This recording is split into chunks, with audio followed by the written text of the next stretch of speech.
I only have 1 month left to live. Would you travel with me? The millionaire asked the waitress.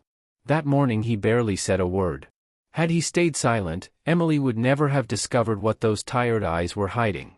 Emily Carter wiped her hands on her apron and glanced at the wall clock of the Star Cafe, right in the heart of Brooklyn. It was 7 in the morning, and the atmosphere remained calm. A few regulars occupied the worn wooden tables. Among them was the man who always sat in the far right corner by the window facing the street. Michael Anderson had arrived punctually at the same hour every day for the past 3 months.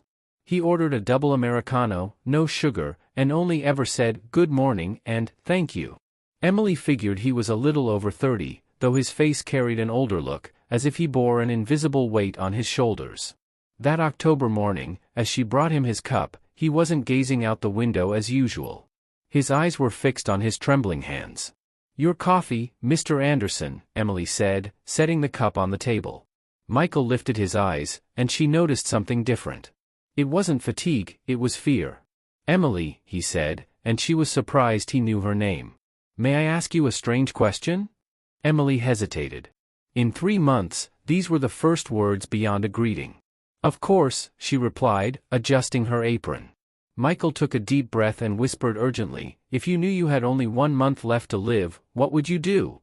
A knot tightened in Emily's stomach. It was a heavy question for a Tuesday morning in the cafe. "I don't know why you're asking," she managed to reply. He turned his gaze back to his hands. When he spoke again, his voice was steadier, but full of sorrow. "Yesterday they confirmed I have a brain tumor. The doctors gave me 4 weeks, maybe 5.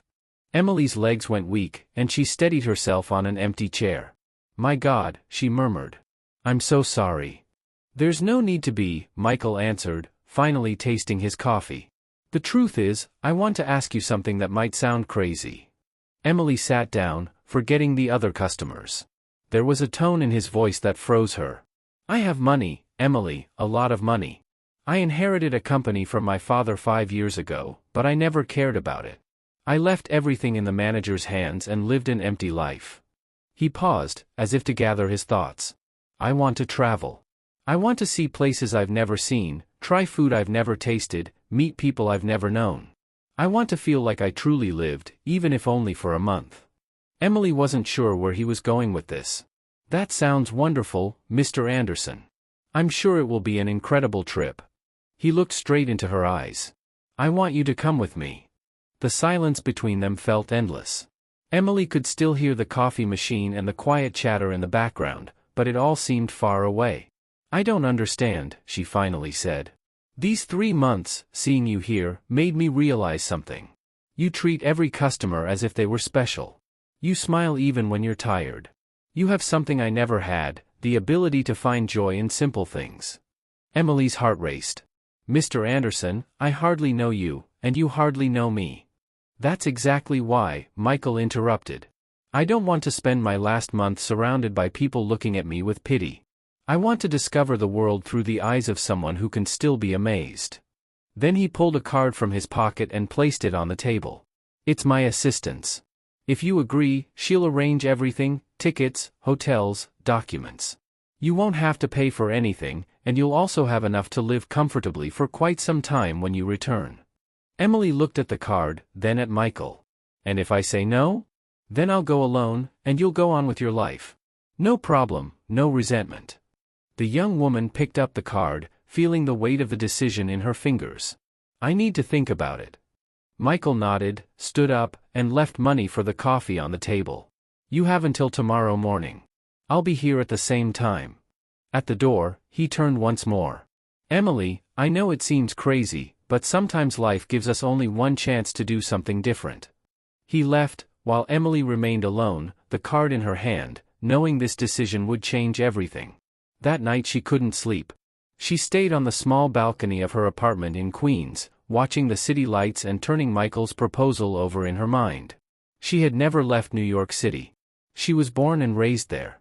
She had worked in cafes since she was 18, and her greatest adventure had been a trip to Miami with friends 2 years earlier. "Mom, what would you do?" she whispered to the photo resting on the coffee table. Linda Carter had died when Emily was 25, leaving the memory of a brave woman who always said, life is too short not to take risks, my daughter. The next morning, Emily arrived half an hour early at the Star Cafe. She had to speak with her boss, Mr. Johnson, to ask for a leave. A month off, Emily, in all these years you've never even asked for a week of vacation, said the man, who had owned the place for more than 20 years. It's a unique opportunity, Mr. Johnson. A customer invited me to travel, she explained. He studied her with experienced eyes. That customer is the one who always sits in the corner, right? Emily nodded, surprised he had noticed. He seems like a good man, sad but respectful. And you've worked here for 5 years without asking for anything. If this trip will do you good, go. At exactly 7, Michael walked into the cafe. He looked paler than the day before, but his eyes immediately searched for Emily. She approached his table and, without a word, placed the card in front of him. I accept, she said firmly. Michael's face lit up with a smile she had never seen before. You really accept?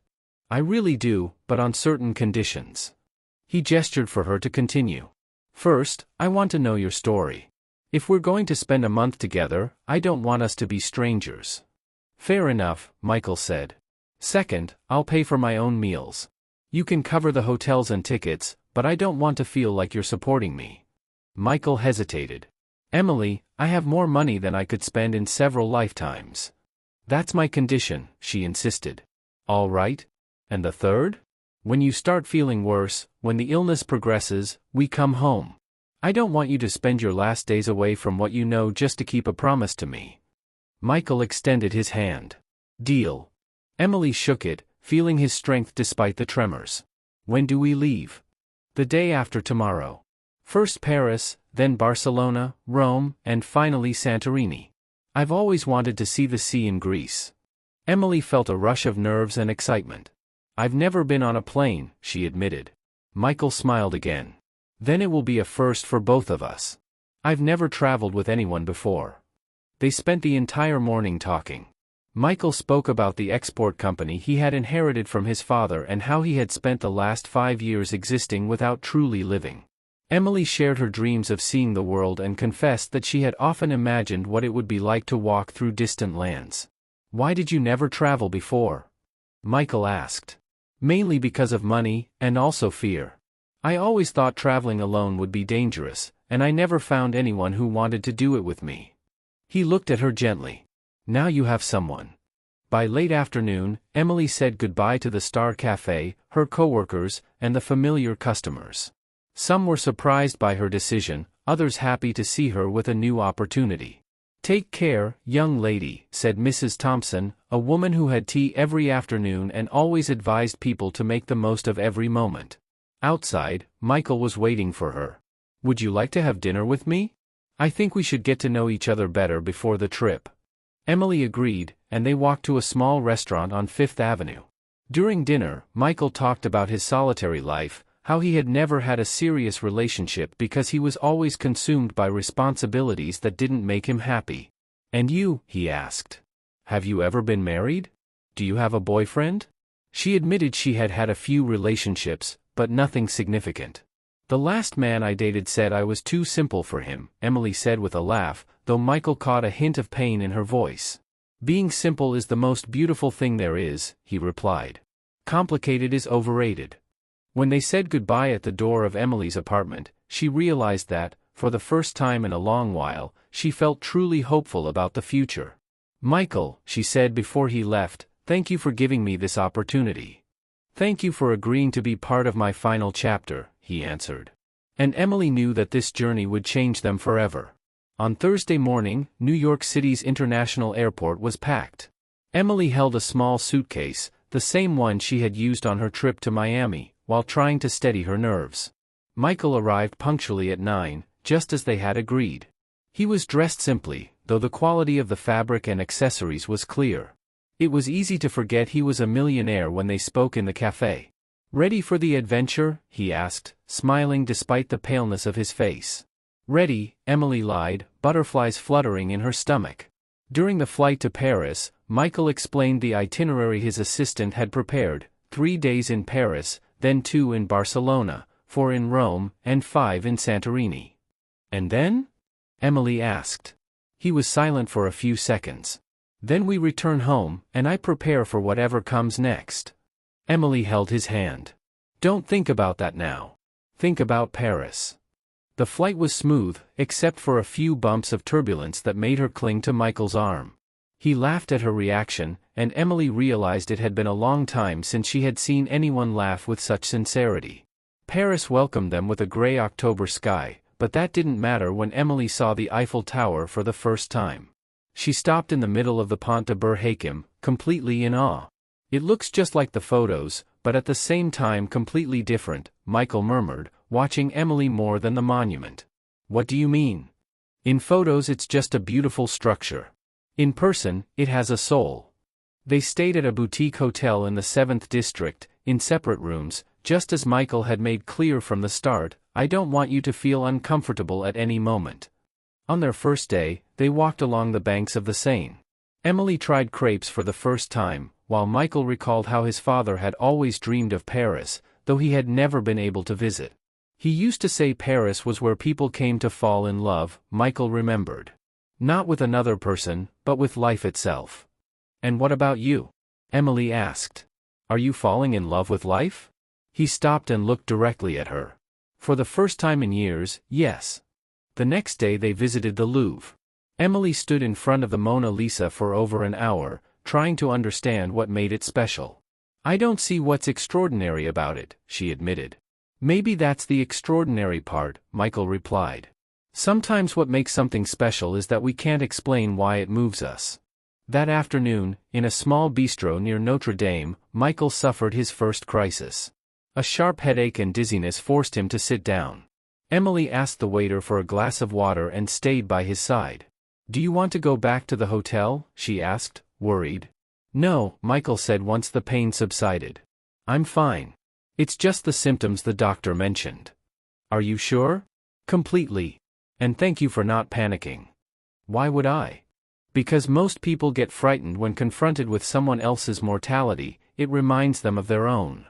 Emily thought about those words as they returned to the hotel. You know, Michael, we're all going to die one day. The difference is you know when. In a way, that's an advantage. How so? You can decide how to live your last days.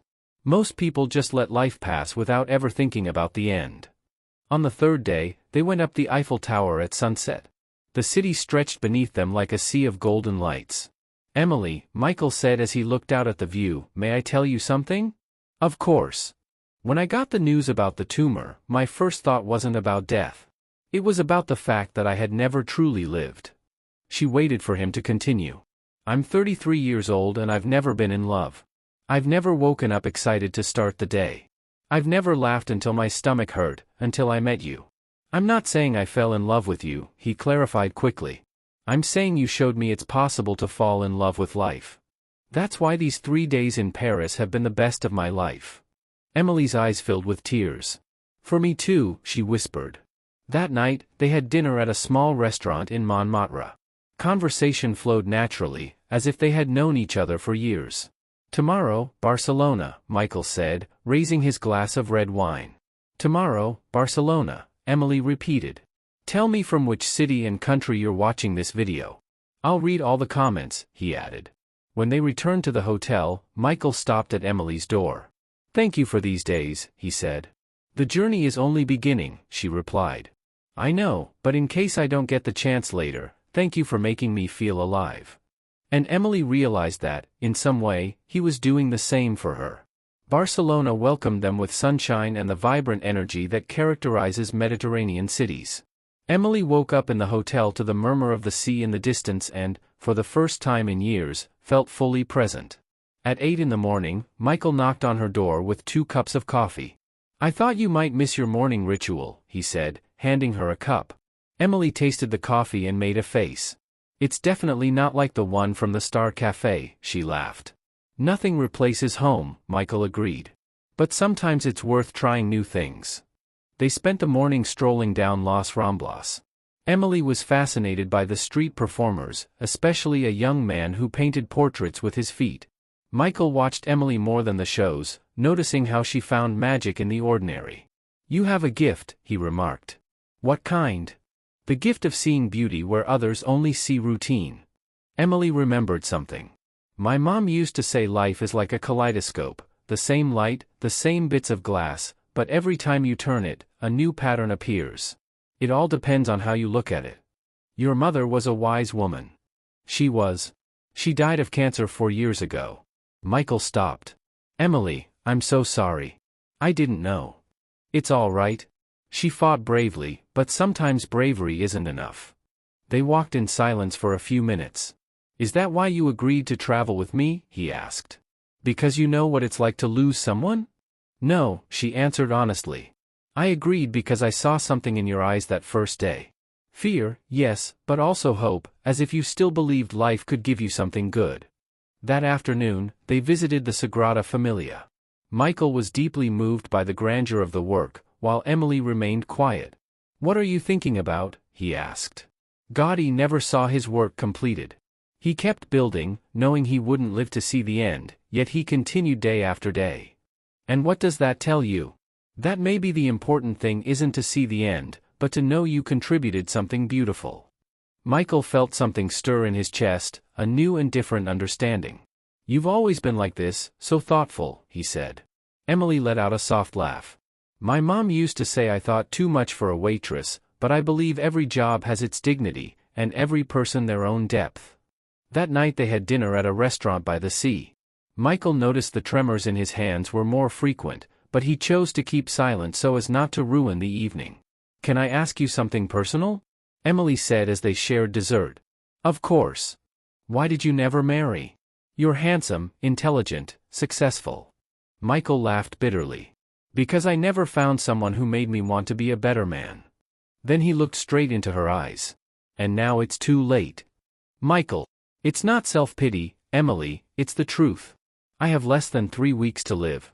It isn't fair to start something knowing I'll leave the other person suffering. Emily stayed quiet for a long time. And what if that person preferred 3 weeks of happiness over an entire lifetime wondering what might have been? Wouldn't it be selfish of me to reject it? Or brave of her to offer it? Their eyes locked in a moment that seemed eternal. You're an incredible woman, Michael said. You deserve someone who can give you a lifetime, not just a few weeks. And what if I told you a few weeks could be worth more than a whole lifetime? Michael's eyes filled with tears. Then I'd say you're even more special than I imagined. They walked back to the hotel in silence, each caught in their own thoughts. At the door of her room, Emily turned to him. You know, Michael? My mother taught me something. Love isn't measured in time, but in intensity. It's better to love deeply, even if briefly, than never to love at all. Michael cupped her face in his hands. You don't have to answer now, she whispered. Just think about it. They said goodnight, both knowing something had changed, though neither dared to name it. Rome welcomed them with its timeless grandeur and the warm chaos of its streets. The next morning Emily woke with the sense that she was about to discover something important. Michael arrived at breakfast paler than usual, but with a new light in his eyes. Did you sleep well? Emily asked. I spent the whole night thinking about what you said yesterday, he replied firmly. And I came to a conclusion. Emily's heart pounded. What conclusion? That you're right, a few weeks can be worth more than a lifetime. But first I need to confess something. His voice grew serious. Emily felt a knot in her stomach. What is it? Michael took a deep breath. I lied to you. It's not true that I didn't fall in love with you. The silence was broken only by the sounds of the city waking up. Let me finish, he said. I fell in love with you the second day I saw you at the cafe, for the way you treated every customer, for your smile even when you were tired. And I fell even more in love during this trip, seeing the world through your eyes. Emily felt her vision blur with tears. Why did you lie? Because I'm afraid. Afraid of loving you and then leaving you. Afraid of asking you to love someone who's going to die. Emily stood and came closer to him. And what if it's already too late? Because I already love you. Michael looked at her in shock. You love me? I think I started loving you the day you asked me that strange question in the cafe. Not out of pity or compassion, but because I saw a brave man, someone willing to question what really matters in life. He stood and embraced her tightly. Emily, I love you more than I ever thought I could love anyone. And I love you too, she whispered. Not in spite of the little time we have left, but because of it. They kissed in the middle of the hotel restaurant, ignoring the curious stares of other guests. Their first day in Rome was unlike any other. They walked hand in hand through the ancient streets, visited the Colosseum, tossed coins into the Trevi fountain. But more than the places, what mattered were the moments, shared jokes, comfortable silences, glances that said more than 1,000 words. "Did you make a wish at the fountain?" Michael asked. "Of course," Emily replied. "I wish to make the most of every second of this time." "And you?" He smiled. "I wished for the courage to live these days to the fullest, without fear of the end." That afternoon, while visiting the Sistine Chapel, Michael suffered another crisis, stronger than the first. Emily helped him sit on a bench, ignoring the murmurs of tourists. "Do you want to go back to the hotel?" she asked. "In a few minutes," he answered, struggling to breathe. "I just need to rest a little." When the pain eased, they walked back slowly. "It's getting worse," Michael said. It wasn't a question. "Yes," she admitted. "Faster than the doctors expected." Emily stopped. "What does that mean?" "That maybe we don't even have the 3 weeks I thought." The world spun around her. "How much time?" "Maybe 2 weeks, maybe less." Emily took a deep breath, fighting back panic. "Then we need to make the most of every moment." "Emily, you can go home if you want. I would understand." She stopped, held his face in her hands, and said firmly, "Michael Anderson, I love you. That means I stay, no matter what." That night they had dinner at a small restaurant in Trastevere. The food was delicious and the wine smooth, but both were lost in thought. "Emily," Michael said after a long silence. "Thank you." "For what?" "For teaching me what it means to love. For showing me that happiness is possible even when you know it won't last." "Thank you," she answered. "You taught me that risking your heart is worth it." They walked back to the hotel in silence, knowing that night would be different. At the door of her room, Michael hesitated. "Emily, me too," she said softly. "Come in." And for the first time in his life, Michael understood what it meant to love without reservation, completely, even knowing time was limited. Santorini appeared before them like a dream in white and blue, whitewashed houses clinging to the cliffs, the Aegean Sea stretching to the horizon, and a sky that shifted colors every hour. It was exactly as Michael had imagined, but infinitely more beautiful because Emily was at his side. They arrived on the island on a Sunday morning. The flight from Rome had left him weak, dizzy, and with a constant headache. "Are you all right?" Emily asked as they settled into a hotel in Oia with a view of the world's most famous sunset. "I'm where I always wanted to be, with the person I always wanted to be with." "I'm perfect," Michael said with a smile despite his pallor. Emily knew he was lying but chose to accept his answer. In Rome, they had agreed not to waste time talking about the illness more than necessary. The first 2 days were magical. They wandered through Oia's narrow streets, sampled local wines on terraces overlooking the sea, and swam at volcanic sand beaches. Emily was enchanted by every detail, and Michael was moved watching her enjoy it.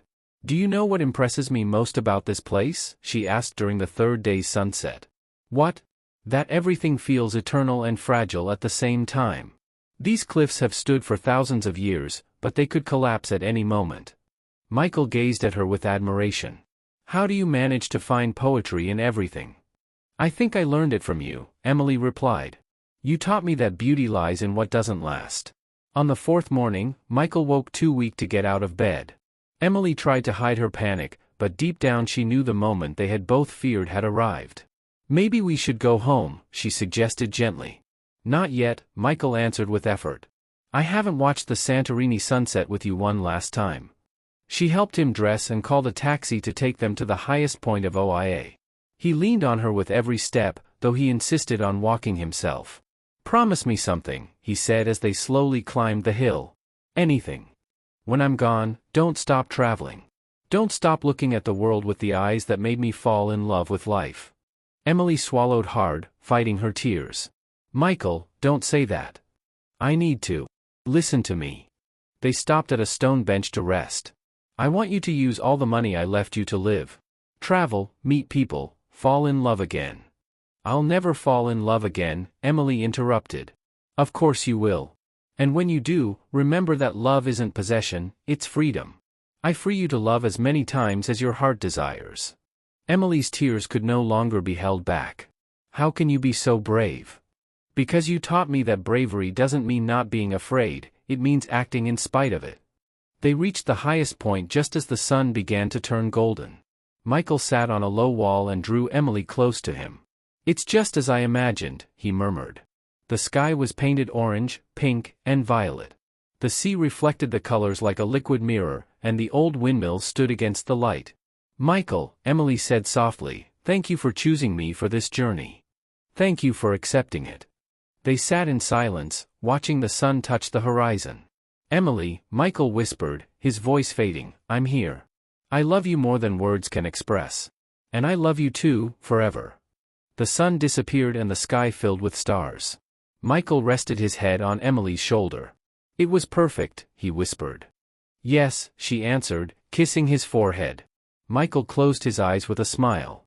"Promise you'll remember me whenever you see another sunset." "I promise." "And promise that somehow I'll be there?" "I promise."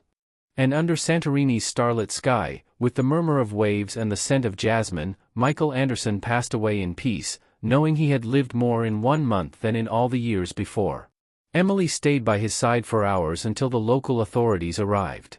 She didn't cry in that moment, she only smiled, remembering all the laughter, every sunset they shared, and the intense love they had lived in so short a time. 3 days later, Emily boarded a plane back to New York. In her luggage she carried more than clothes, she carried memories that would last a lifetime and an envelope Michael had left with instructions to open only on the flight home. Inside she found a letter and a bank card. "My dear Emily, if you are reading this, it means our journey has ended. I hope these days were as special for you as they were for me. The card gives you access to an account with millions of dollars. This isn't to make you feel obliged to anything, but to give you the freedom to follow your dreams. Use this money to travel, to study, to help others, for anything that makes your heart happy. You gave me the greatest gift anyone could receive, you taught me how to truly live. Now it's your turn to live, for yourself, for me, for all the sunsets we will still share in some way. With all my eternal love, Michael." Open a cafe in a special place, and when you see someone sad sitting alone at a corner table, offer them more than coffee. Offer them a chance. For the first time since Michael's death, Emily cried. Not out of sadness, but gratitude. He had left her more than money or journeys, he had left her the certainty that it's possible to love intensely, even knowing it must end. 6 months later, Emily opened the Hope Cafe in a small coastal town in Florida. The place had a privileged view of the Gulf of Mexico, and every afternoon customers could watch the sunset with a cup of coffee. Emily always reserved a corner table near the window. Whenever someone sat there with a distant look, she would approach with a smile and ask, "May I offer you something more than coffee?" Sometimes it was just a conversation, other times an opportunity. Once she even gave a plane ticket to someone who had never left the city. Every night, before closing, Emily watched the sunset and whispered, "Thank you, Michael, for teaching me that love is always worth it." Deep inside, she knew he could hear her. Sometimes starting over doesn't mean returning to where you began, but choosing a different path with a heart full of love and the memories that helped us grow. If this story moved you, leave your comment below, share it with your friends, and subscribe to hear more stories.